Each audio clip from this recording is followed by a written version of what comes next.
the complex system of slavery in Africa. It is true that throughout history, various forms of servitude were deeply rooted in world cultures, including that of West Africa. In America, the word slavery conjures vivid images of a race-based chattel industry. In this system, people of African descent were considered inferior and savage pagans, who were deemed best suited as property, akin to horses, cattle, or other work instruments. The American institution of slavery primarily enlisted slaves in extensive plantation systems, dedicating their labor exclusively to the production of lucrative cash crops. Other uses for slaves in the United States consisted of domestic roles, such as cooks, caregivers, nannies, and other household duties, many supporting the plantation ecosystem itself. However, to comprehend servitude in West Africa, we need to dismantle our preconceived notions of what slavery entailed, concentrating on its core intentions, which varied throughout the history of the world.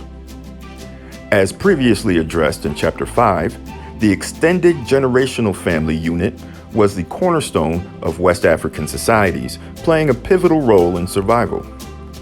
Traditional extended families consisted of elders, including generations of living grandparents, as well as parents, siblings, aunts, uncles, cousins, spouses, and children.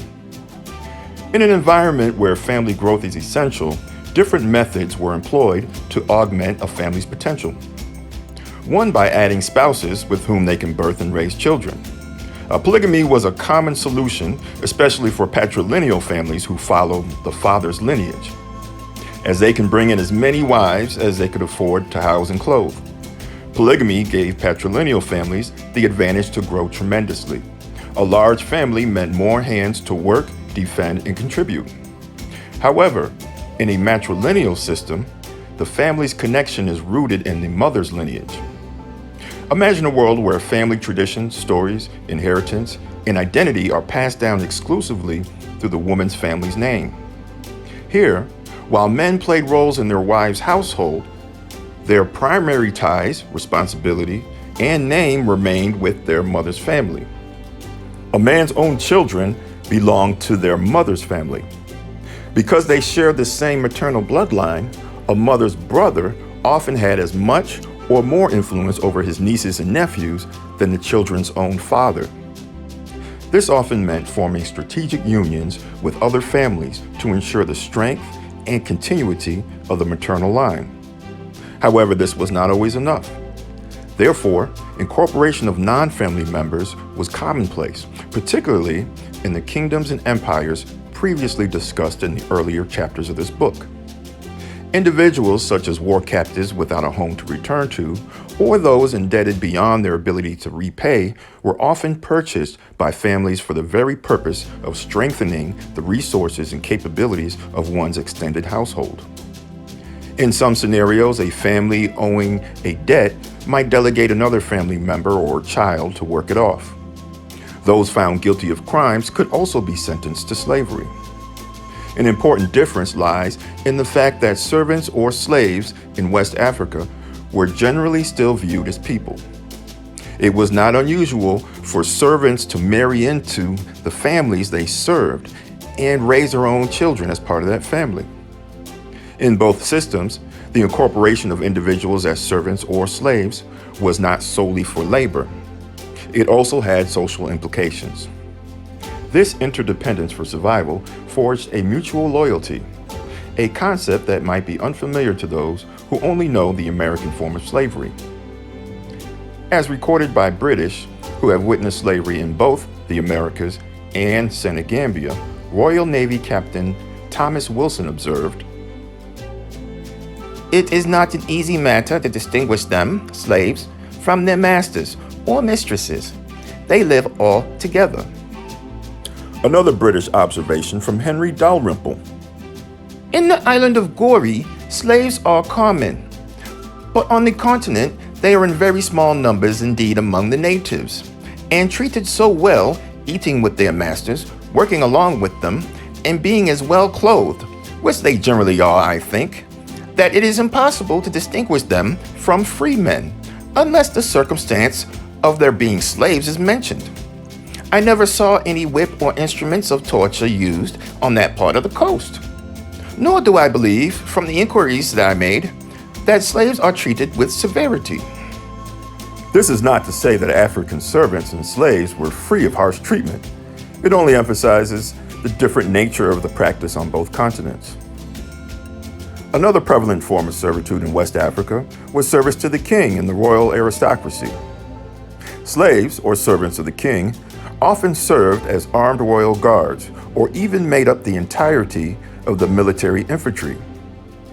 Often, these forces were led by a royal servant. Royal guards were trusted extensions of royal families, and certain actions of the royal families even required the approval of royal servants.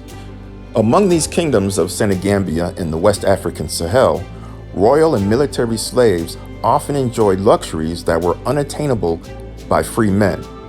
Again, these concepts are markedly distinct from the American institution of slavery, which mandated full control and submission of slaves. Imagine the notion of an army of slaves in South Carolina or Mississippi, or a unit of armed slaves being trusted as the primary guards of U.S. President George Washington, who was in office at the time those British men were quoted. This would have been inconceivable in this context. Rural slave raiding did occur in certain areas of West Africa. Before the transatlantic slave trade, raiding was initially driven by the Trans-Saharan trade, which included captives sold off to Arab and Berber merchants.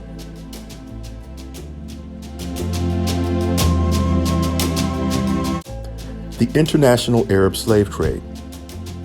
Across the Sahara, in Arab-controlled North Africa and the Middle East, enslaving fellow Muslims was prohibited. Therefore, importation of non-Muslim slaves from south of the Sahara Desert increased.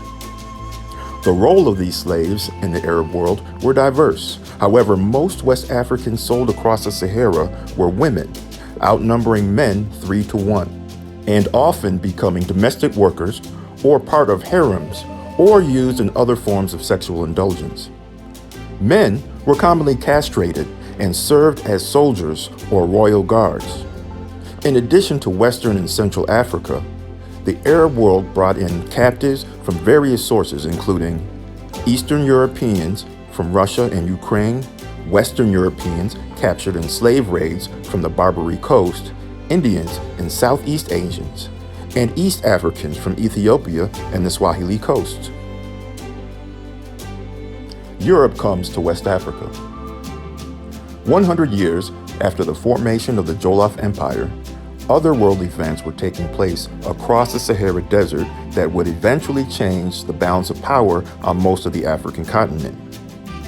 The Muslim Ottoman Empire of the Middle East and North Africa toppled Constantinople, the capital of the Eastern Roman Empire, also known as the Christian Byzantine Empire, completely severing Europe from the Silk Road trading routes to India and China. By this time, the Ottomans had already conquered Greece and the Balkans further into Europe.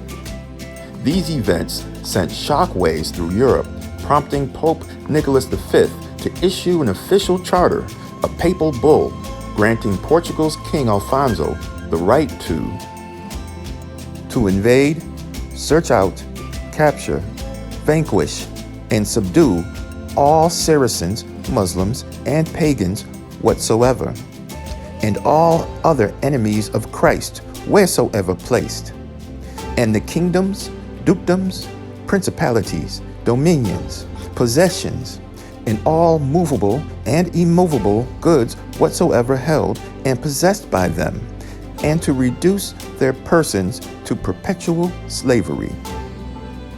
Portugal had recently been able to sail longer distances away from the coast, thanks, in part, to Henry the Navigator's invention of the caravel ship design. With the official blessings of the Pope, Portugal began sailing further down coastal West Africa, making contacts with the kingdoms of the continent. The goal was to bypass the Muslim world and find other sources of gold and a new route to India. Although they tried, Portugal did not possess the capacity to subdue or enslave any African kingdoms of Senegambia at the time, nor did any European power. But they did establish trading relationships with Jollof and other kingdoms of Western Africa. As Portugal first established contact with Senegambia in the year 1445, which was the first West African region reached by a Western European, the trade networks and political structures that existed in the region were already in place. Much like the Mandi discussed in chapters 4 and 6, these West Atlantic Senegambian states of Jollof had a labor hierarchy with craftsmen such as blacksmiths, leather workers, griot historians, military garrisons, cavalries, different levels of servants, and a trade network of salt, cola nuts, iron, indigo, and cotton goods. When Portuguese sailors and merchants made official visits to the royal courts of the Jollof states, they were exposed to traditions of the griots and their praise songs. These were set to music played on string instruments like the kora and the two-string gumboree, an early version of the American banjo, as well as the balafon, a West African instrument similar to the xylophone. These songs detailed the histories of the kings and their royal bloodlines. The griots were more than just musicians.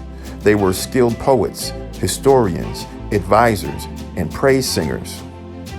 They practiced their oratory skills and historical recollection from a young age, making them essential contributors to the preservation and propagation of history and culture within the Jollof states. In the agricultural fields, Portuguese witnessed farmers and servants walking in a rhythmic pattern and singing together on their way to the farms where they worked side by side to the rhythm of call and response work songs, similar to the work songs that they would later hear in the Americas.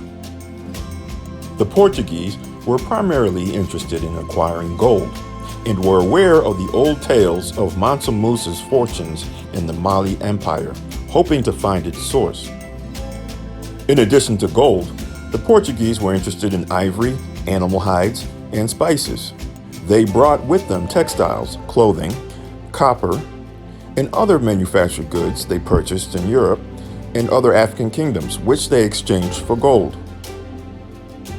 They also purchased small numbers of slaves who were part of the existing market, who were most likely convicted of a crime or captured in war, who they took back to Portugal. The Portuguese set up their first trading post in Arguin, among the Arab and Berber kingdoms just north of Senegambia, then in the Cape Verde Islands off the coast of Senegambia, and finally at the mouths of the Senegal and Gambia rivers and other rivers further south in present-day Guinea-Bissau. Their presence on the western Atlantic coast of Africa created new trade opportunities and increased wealth and power for the Jollof's vassal states on the coast, who had direct contact with the Portuguese. As trade increased, the Portuguese established more trading posts and began to expand their influence in the region. Cautiously, they restricted the sale of firearms, fearing that arming the Jollof states might undermine their own security since they were vastly outnumbered by the Senegambian military forces. In addition to commerce, the Portuguese introduced Christianity to the area, encountering opposition from both traditional religious and Muslim communities. Both perceived Christianity as a threat to their societal structure and spiritual authority. These initial interactions between the Portuguese and the Jollof states of Senegambia had unwittingly begun a new chapter in the global narrative, a chapter filled with the promise of wealth, the peril of conflict, and the exchange of ideas and cultures. Thus, the foundations were laid for an era of transformation and exchange that would forever alter the course of West African history.